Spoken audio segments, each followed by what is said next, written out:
plastic bags, food wrappers, strands of baling twine, and no fewer than 3 helium party balloons in varying stages of deflation.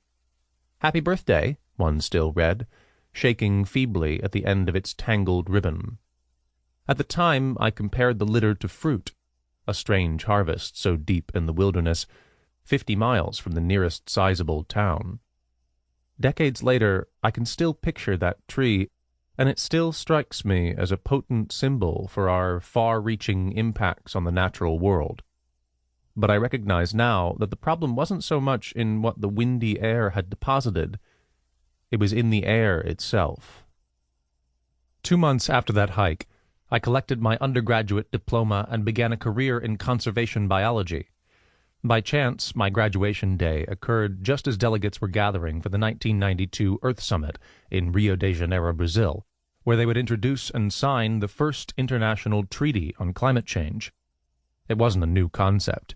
Scientists predicted the impact of carbon emissions in the 19th century, and the phrase global warming had been common in environmental circles for years. But the Earth Summit marked a turning point, the moment when climate change officially transitioned from a scholarly topic to a global public concern. In the years ahead, mounting evidence and calls for action would clash repeatedly with politics, particularly in the United States. There would be climate change protests, campaigns, and debates, not to mention that ultimate sign of collective angst, a string of Hollywood disaster movies. As a scientist, I never doubted the urgency of the issue, but I still struggled alongside everyone else to find a meaningful response. The irony of flying to far-flung field sites in places like Africa and Alaska did not escape me. I wasn't exactly going to cancel out burning all that jet fuel by carpooling to the airport. But beyond such hazy worries, the climate problem felt remote at first, alarming but intangible, like a diagnosis in want of a symptom. My reaction was typical. When it comes to climate change, there is a glaring disconnect between what we know is happening and what we seem able or willing to do about it. Longtime climate campaigner George Marshall explored this disparity in his excellent and aptly titled book, Don't Even Think About It. He noted how the human brain is perfectly capable of simultaneously understanding and ignoring abstract threats. When consequences seem distant or gradual, the rational part of our mind simply files them away for future reference and rarely triggers the more instinctive, emotional pathways associated with quick action. We do better responding to physical threats, such as spear thrusts and charging lions, the sorts of immediate problems that our ancestors evolved with. Marshall's book ends with a laundry list of strategies for bridging that mental gap, many of which rely on something else the human brain is known for: storytelling. When complex ideas are attached to a narrative, they immediately become more relatable.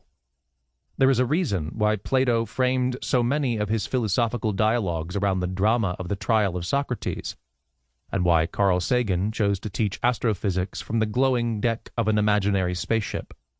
Stories engage parts of the brain left untouched by facts alone, releasing chemicals that demonstrably change the way we think, feel, and remember.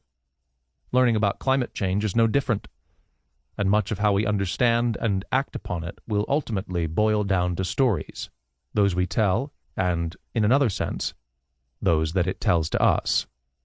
My own perspective has shifted dramatically over the course of my career, transformed from detachment to utter fascination by narratives, not necessarily the ones found in headlines or policy debates, but by those playing out in some place more fundamental, the lives of the plants and animals I've studied.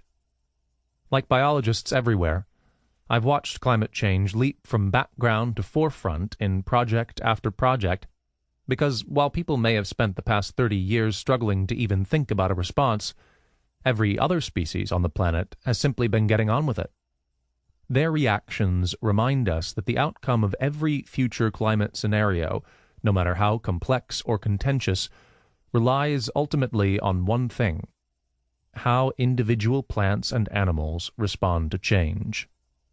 If every living thing on Earth got along just as well in any situation, then tweaking the weather wouldn't matter in the slightest. Conditions for life, however, are anything but universal. Biodiversity stems from